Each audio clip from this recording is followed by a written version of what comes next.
پککو باسکین خوال روجاوای کردستان ده ترور کرنا جیان سیاسی ده بردوامن جبر لوازیه هلوستا پککل پیشیارای گشتی کردستانی و اشکربونا ناندوزیا باسکین پککل روجاوای کردستانی پککو باسکین خوال روجاوای کردستان دست به آرمانش کرنو شیوا خستنا وینه سر کرده و کسایتین بباندور لجاده کردیل روجاوای کردستانی کرنا داوین کار شێوەخستنê êrîşkirin بۆ لەسەر محەممەد ئیسماعیل بەرپرسێ ڕێبەبریە پۆلیتبیۆریا پارتیا دەموقراتا کوردستان سووریا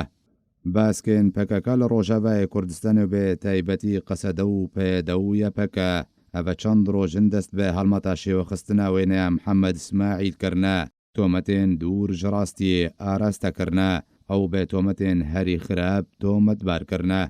ڕاگەهاندنا دبن سێبەرە پەکەکەدا کار دەکێ و ئالدار خەلیل بخۆ سەرپەرشتیە دەکێ دراپۆرتەکە دووری ڕەوشتا ڕاگەهاندنێ چەندین تۆمەتێن دوور ژڕاستی ئاراستەی محەممەد ئیسماعیلکردە کوچەوە بەریە نەها ئاراستەی دکتۆر عەبدولحەکیم بەشار و براهیم بڕۆ و ئیڤان حەسیبکردە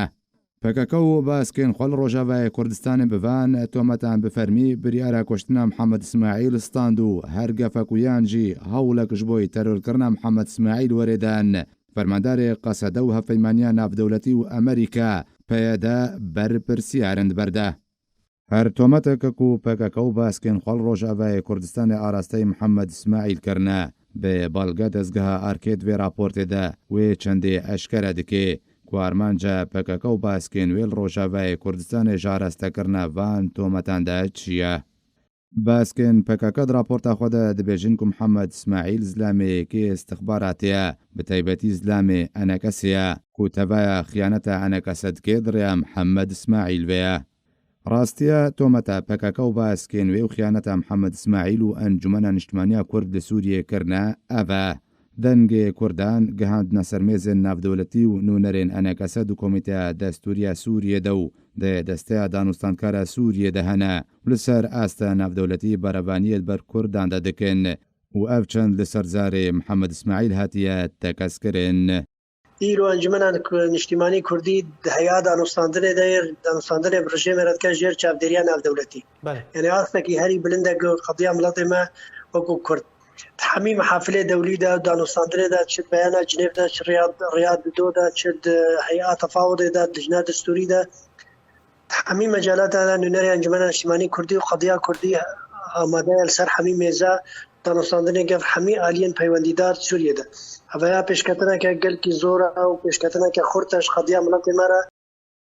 د راپۆرتە خۆدا پەکەکە و باسکێن خوا لەسەر محەممەد ئیسماعیل ئامادەکردنەتێدا محەممەد ئیسماعیل بێ پاکردنا وێنەیە تورکیا و شەرعیەتکردنا کۆنتڕۆلکردنا تورکیا ژعفرین و سەرەکانیە و گرێسپیرە هاتیە تۆمەتبارکردن ویا گرینگ ئەوەکو پێویستە دڤردەوەرێ زەلالکردن پەکەکە دخوازێ لێبورینە عەبدەڵا ئۆجەلان ژدایکێن سەربازێن تورکیا حەزکردنە ئۆجەلانژ تورکیارە و ئامادەیە ئۆجەلانژ بۆی خزمەتە تورکیا پەردە پۆش بکەن از جی خلق ترکیه حز دکم دایکا من جی ترکه اگر هون درفته که بدن من از خدمت ترکیه و خلق و بکم اگر درفت هبه از باورم کو درفت جی هیا و هونه بدن من از خدمت و بکم از بکیف خوشی و سربلندی خدمت و بکم دەربارەی تۆمەتێن و ئاراستەی محەممەد ئیسماعیل هاتنە کرن و عملەتێ بۆ هەرێمە کوردستانێ دەکێ و بە تایبەتی بۆ پارتی دیموکراتی کوردستان پەدەکە پیلانان لە دژی کوردێن ڕۆژاوای کوردستانێ دا دڕێژێ دێوردە پێویستە بۆڕایە گشتی وەرێ زەرالکردن و دەستپێکا شۆڕەشە سووریێدا سەرۆک بارزانی بە ئەشکەرە و لە پێشیا چاوێن خەلکێ و جیهانێ ئامادەیە خۆش بۆیە پشتەوانیکردنا کوردێن ڕۆژاوای کوردستانێ نیشاندا هەمێزە هەرێما کوردستانێ بۆ سەدان هزار کوردێن ڕۆژاوای کوردستانێن ژبەر سیاسەتە پایەدا ڕەڤینە ڤەکێرە و چەندین جار سەرۆک بارزانی تەکەس کرد و پەنابەرێن ڕۆژاوای کوردستانێ خۆدانێ مالێنە لێرە لەم قاعەیە لەگەڵ هەموو حزب و شەخسیەتی براکانمان لە ڕۆژاوای کوردستان دانیشت کۆبوونەوەمان کرد ئەمە لە نهایتی سالی 2011 بود. پیم گوتن براینه. اما در فتره که بوی وقتو در پیش. بلام ایوه بدوی عاطفه نکون. اما یک دوهم توشی تقدیراتی غلط نبن. جاری معلوم نیه چی لیده، کس نزانی خونه بی. اولا منطقه ایوه جغرافیا لسر یک نیه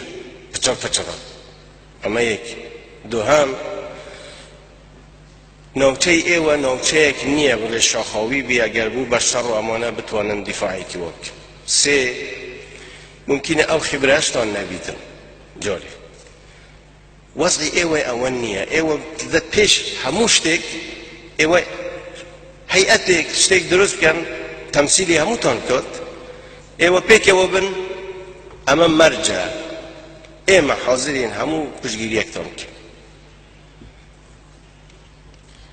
لو کوبونویا دولایان ضدی وستان یک محپه او پیاده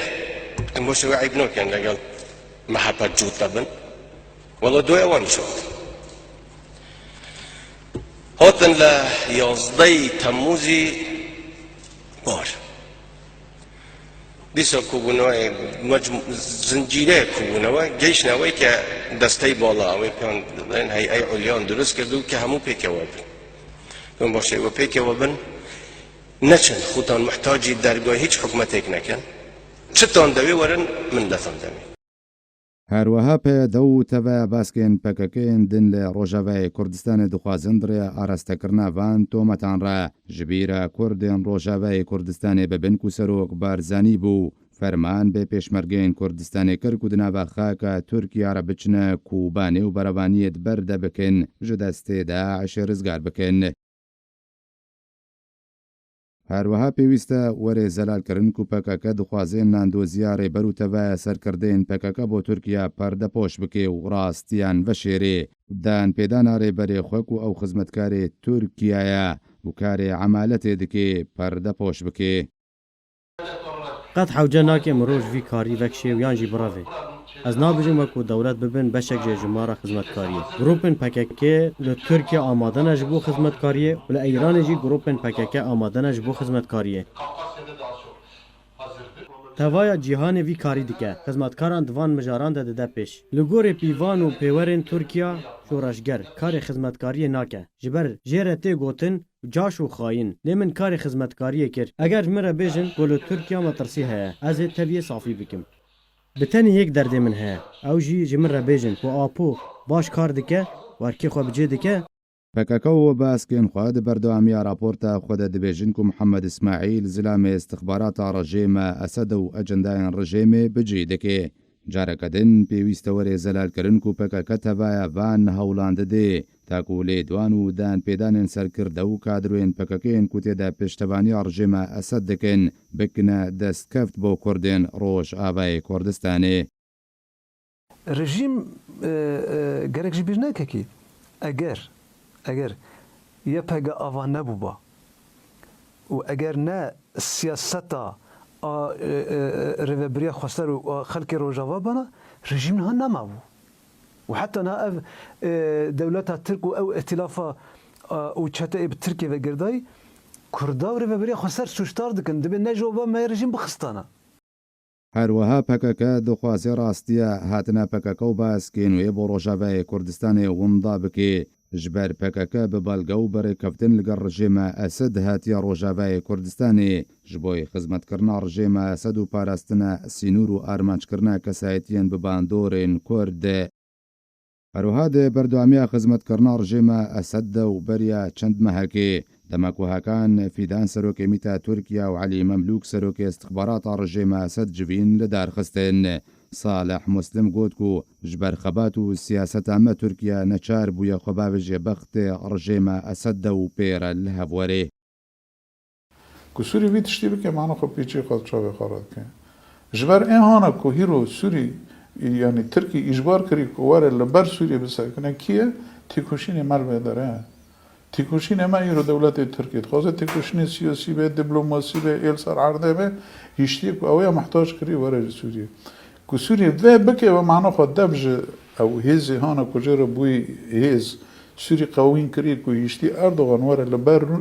bigere tu wê hêzê ji holê re dikî. Wê ji gerek neke. ئەف کورتەیەک بوو ژێ بەڵگەیان و ناندۆزیە پەکەکە و باسکێنوێ لە ڕۆژاڤای کوردستانی بۆ ڕژێمە ئەسەد و تورکیا ئەشکەرە دکێ ویا هەری گرنگ دبردە ئەوە و پێویستە گەلێ کورد لە ڕۆژاڤای کوردستانی وێ ڕاستیە بزانوێ و پەکەکە بووە سەدەمەش دەستدانە عەفرین و سەرێکانیە و گرێسپی پەکەکەیە پیلانە محەممەد تەلەب هلال یا گواردنا دیموگرافیا کوردستانە سووریێ دەدەما 11 ساڵاندا بجی کریە پەکەکەیە بە هەزاران جوانن کوردن ڕۆژاڤای کوردستانی دانە کوشتن کو عەبدەڵا ئۆجەلان بخۆژی دان پێدانێ بکوشتنە جوانن کورد لە قەندی لێژی کریە هەروەها پێویستە بزان بن و پەکەکەی جواکە کوردی و ماڵبات و پێشە ڕۆژاڤای کوردستانی بەرەب ئەقارێکی تاری بەبریە